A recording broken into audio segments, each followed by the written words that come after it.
મારે આ પ્રોટેસ્ટ માટે એટલું જ કહેવું છે કે ધર્મેન્દ્ર પ્રધાને ઇસ્તીફા આપવું જ જોઈએ, કારણ કે એમની ભૂલ છે.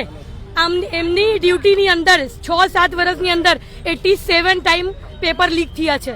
તો આ એક ભૂલ નહીં હોઈ શકે. ભૂલ એક વખત થાય, દરેક ફેરી ભૂલ નહીં થાય.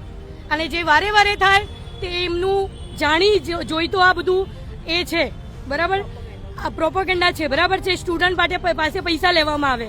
કેટલા છોકરાઓ આજે 20 કલાક 15 કલાક ભણતા હોય છે, પછી આવી રીતે પેપર લીક થાય તો એ લોકોનું મનોબળ તૂટી જાય. મનોબળ તૂટે એટલે પછી એ લોકોને સુસાઇડ કરી નાખે છે. હવે જે સુસાઇડ કરી લે છે એ લોકો, એમાં એ લોકોનું પેરેન્ટ્સનું શું વાંક છે?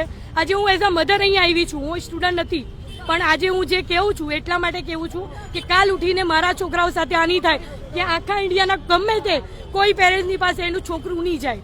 કારણ કે આપણે કેવી રીતે આપણા છોકરાનું આ એજ્યુકેશન કેવી રીતે આપીએ છીએ આપણને ખબર છે. આજે એજ્યુકેશન કેટલું મોંઘું છે. ક્યાં અહીંયા આપણને ફ્રી સર્વિસ મળે છે? કશે નથી મળતી. અને આવી રીતે છોકરાઓ આપણા જતા રહે તો આપણે કોને મોડું જોવાનું?